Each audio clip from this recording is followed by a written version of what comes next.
Hey guys, so over the last few months, especially dealing with a lot of people who have aspirations to buy a car, I've kind of realized that a lot of us just don't know what exactly to look for as far as finding a decent car, especially if you're buying it used. And then also, a lot of people don't kind of understand the financing side of it, like how much you're getting for the value of it and stuff like that. And a lot of times when I tell people, oh, look at your interest rates and look at the terms and all that stuff, I kind of lose people. So I kind of just wanted to share my short little what I look for as far as when I think if you're getting a good deal or not, and if I think I'm getting a good deal. So the first thing I like to say is go look for the value of that car um, on the outside market. So there's different places you can go online and search up the year, search up the make and the model and some information about it, like Kelly Blue Book, Edmunds, True Value, and find what the value of that car is on the outside. So find the true value of the car or the value of cars similar to that. And they'll usually base that on what people are paying for that car on the outside market. So let's say you go into a lot and you see a car and you like it and they have it listed for $8,000, and then you go on Kelly Blue Book, you go on True Value, you go on all these sites, you look shop around for cars similar to that,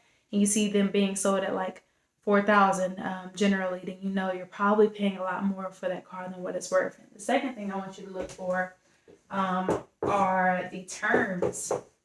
So if you don't really understand the terms, my biggest thing is that if you have bad credit, or if you have less than stellar credit, just realize that there's more than just the payment that you should be focusing on. Because one thing, if you have less than stellar credit, you're not going to be getting the best interest rates. What do interest rates do?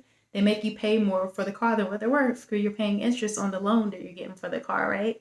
So let's say you say, oh yeah, I can afford a $200 payment, and you just go there. What the dealerships are going to do is they're going to try to mess with the terms, stretch it out over a longer period of time, or do whatever they can to make that payment less. But a lot of times it doesn't involve you saving more money. You're going to spend more money, one, because you're already trying to get a car and you probably have less than stellar credit, so that interest rate is going to be high. And the longer they stretch those terms out, because let's say your payment is going to be at 36 months is going to be $400, you can only afford $200. Let's say they stretch it out to 72 months. You're going to be paying a lot more for that car than what it's worth, because the longer it takes you to pay that car off, the more interest you're going to pay. So I want you to look at the terms, right?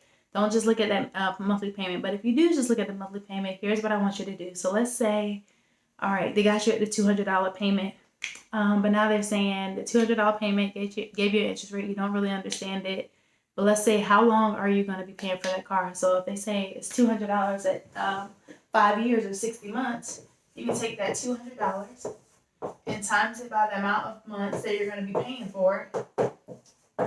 And you know that over the period of the loan, you're going to be paying around $12,000 for that car. Now remember, this was the car that I told you that was like $8,000. So if the car itself was $8,000,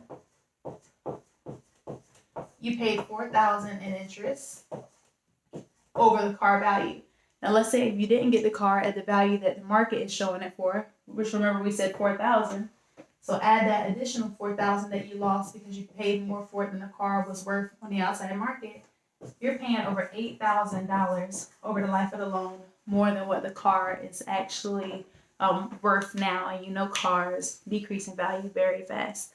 So that's just my little spiel on how I look at it. So every time you go for applying for a car, number one, I don't want you to just go on a lot without, the three major components, which is cash, credit, or some kind of collateral, because then you have no negotiating points. But if you do and you go through with getting qualified for a loan or whatever for a certain car, look at that payment, multiply it by the amount of months that you're going to be paying for it, and that will probably be around the total cost of your loan. It should be around the total cost of your loan, and compare that with the value of how much you're going to pay with that car.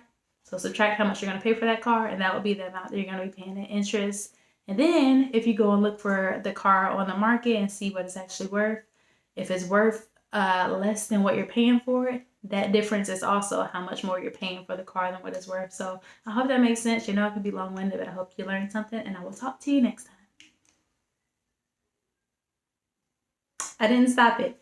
So my question is, if you have any car buying tips, please drop them in the comments, because there are people like me and other people who just don't understand cars like that, right? Like, I look at the numbers mostly, but there's still a lot of tips that people can use to buy cars and buy good cars and negotiate the terms. So if you have any of those tips in your car buying ways, drop them in the comments below. Now I'll talk to you next time.